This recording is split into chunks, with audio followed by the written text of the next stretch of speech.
Okay, so I recorded a video yesterday within Canvas and I uploaded it, and it said it was converting, and it just still says it's converting 20 hours later. I wanted to record a video just to explain quickly, what I was asking for in this assignment.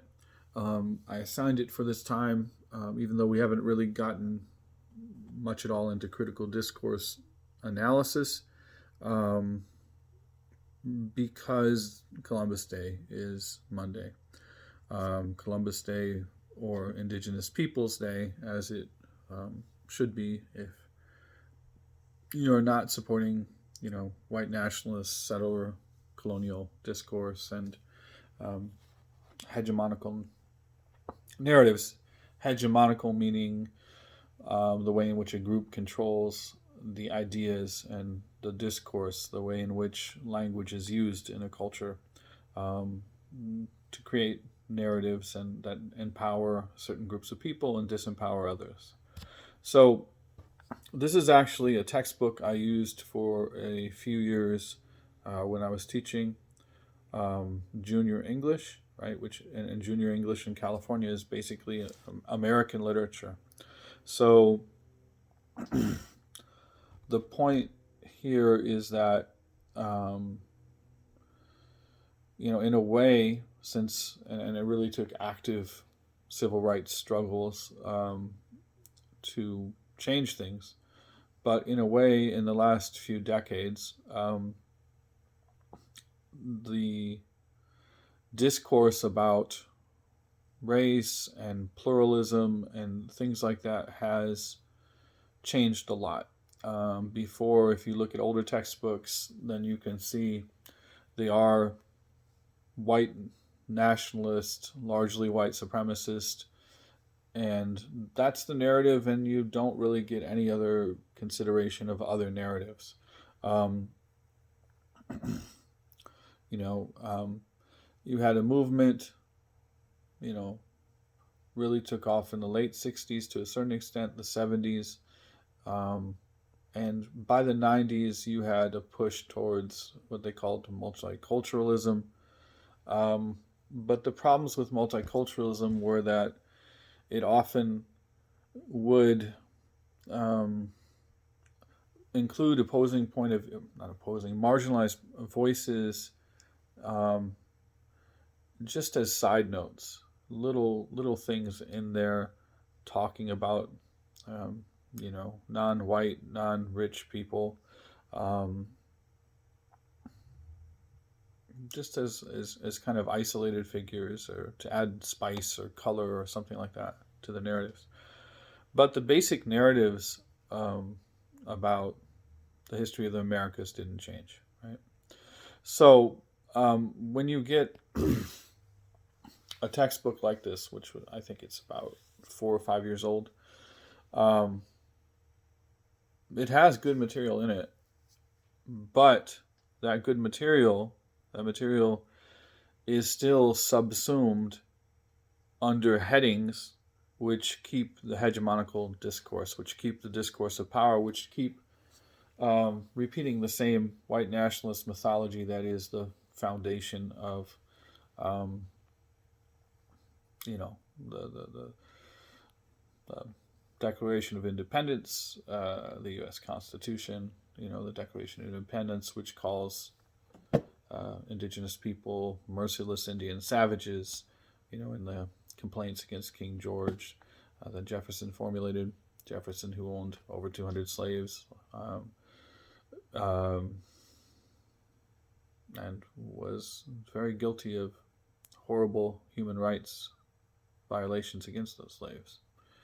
Um, or the Constitution, which, where black folk are, to give more power to the South, they counted enslaved people as 3/5 of a free white man for purposes of representation. Anyway, this book is supposed to supplement and augment and teach in its own way U.S. history. The book I took this from, And you don't need to read the text. I mean, they do have selections from Native American writers. They have selections from Black writers. Um, including a section on Balboa, who, like the conquistadors, like Columbus. Um, in the selection on Balboa, they talk about him, who is supposed to be the quote unquote discoverer of the Pacific Ocean, which is just a funny thing to say because it's subjectivity and it's bias, just to use that term. Pacific Islanders had been all over the Pacific Ocean, traveling, and using navigation, to South America, to Hawaii, settling there. But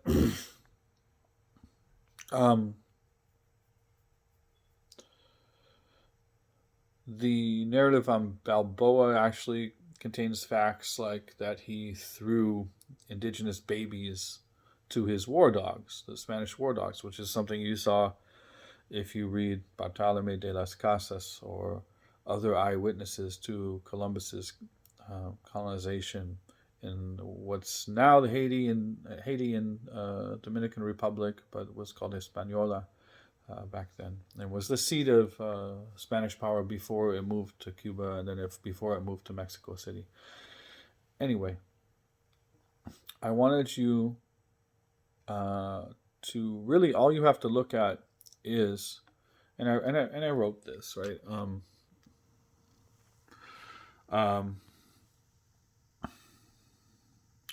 All you have to do is look at the page, and you don't have to look at the entire chapter. You don't really even need to look at the page. So what does the narrative of coming to America exclude and erase? Whose experiences are erased or marginalized in the quote under it? Hint.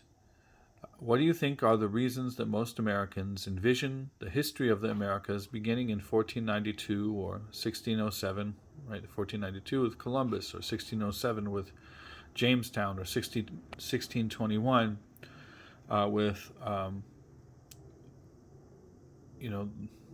the Massachusetts Bay Colony and the Pilgrims, quote unquote, even though people had been in that region before, mostly in trade and slaving missions as far as the British before 1621. So think on hegemonic discourse and nationalism, and who matters when one creates a nationalistic discourse and who is the other. Okay, so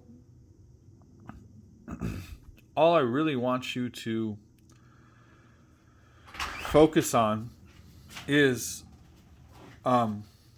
really this statement, right? Coming to America. So there are 6 chapters in the textbook, and this is the first chapter. This is how they introduce it. Coming to America only includes some people, and it excludes other people. Now, really, I want to come back to that, but when it says in America, and it's in brackets, so that means it wasn't originally in the text. Individuals of all nations are melted into a new race whose labors will one day cause great changes in the world. From the Frenchman de Crevecoeur. The thing is, and you can see it's page 1, right? So the thing is, was not teaching. He was not talking about races as we would conceive of them. He was talking about white people. He was not talking about indigenous people. He wasn't talking about black people. He wasn't talking about Asian migration as far as in the United States was. I don't. That was usually a couple of decades later. At least in the United States and Mexico and South America, because of the Spanish colonization all over the world, they had a much more interesting dynamic. I mean, you had Japanese samurais who had worked originally in the Philippines, who went to Mexico and were guarding gold and silver shipments and all these weird things that would actually make great movies. But this Frenchman who's talking about America, just like, um, say, Benjamin Franklin, who talked about how swarthy the Germans were, too dark as far as the different races. It was largely in what became the United States, or what was the United States then. Um, Not what became it, but what was the United States then. It was largely dominated by people of Anglo-Saxon descent, or who claimed Anglo-Saxon descent. Um, and so when he's talking about races, it is not how we would see. I mean, race is a social construct, and it entirely becomes a social construct throughout history with a lot of power relationships connected to it. De Krovikar, see, we're so indoctrinated that we think that he's talking about, actual diversity. He's not. Um, when you see this coming to America, right? What I would hope is that people are able to look at that language and say, okay, I mean, my school was 80% Latino, Latinx, whatever you want to, as far as the term, um, which even that term is problematic, but you have to use terms. What are you going to do? Um, and my classrooms were something like 93%. And almost everyone in those classes had indigenous blood, right?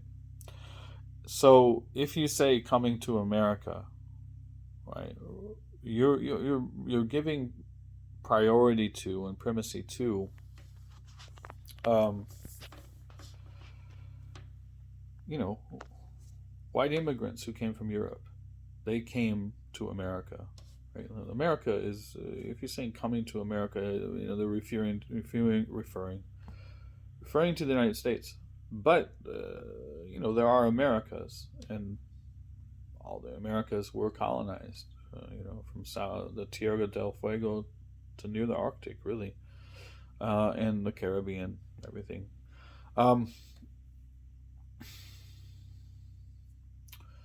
you're giving primacy to. I have ancestors from before the American Revolution who came here as white settler colonizers. You're giving primacy to their narratives, right? It's really like, if you say coming to America, you're going to talk about the discovery of America. Well, the discovery is only for Europeans. It's not for other. There were estimates range. There were at least tens of millions of people here in what became the United States, maybe 100 million. Um, and to write them out of a narrative of American history, there was a genocide against indigenous peoples here. To write them out of American history is to repeat the physical genocide with ideology, with a white supremacist, white nationalist ideology. And also, and if you include coming to America, we're thinking of, different European success stories and the American dream and all these kind of things when you say coming to America. You're not thinking of the fact, of the horror of the Middle Passage and the actual depopulation of West Africa and parts of Central Africa in the transatlantic slave trade, or the brutality of that, the coming to the Americas in the belly of a slave ship under the most horrible conditions one can actually imagine, worth studying. It's not the same as, coming chains is not the same as coming with hope for a better life. It's a very different story. It's a very different lived reality. And too often the only narratives that are given primacy that are brought forth, that are focused on, are these narratives of success that make you want to buy into the entire enterprise. And by marginalizing those other narratives of genocide against Native peoples. So maybe there were, in the United States, what became the United States, there were perhaps 10 million Native peoples. By 1900, there were only 250,000 left. Right? There was a systematic campaign of genocide against indigenous peoples throughout the Americas, from Canada to Argentina. And there are institutional effects and demographic effects of those kind of things, just as there was from slavery and the Black Holocaust. And it's become much too normalized to just marginalize these things and not talk about them. So, as this is a class for prospective teachers, you need to critically think, and you need to teach others to critically think. And I made this assignment because it was an actual textbooks I received, supposedly matching California state standards and Common Core standards and all of that. And even though it was a nice package, you have to think about it critically and look at what kind of ideas are being perpetuated in those texts. And it pays to read books like James Lowen's Lies My Teacher Told Me, or look at other people who have looked analytically at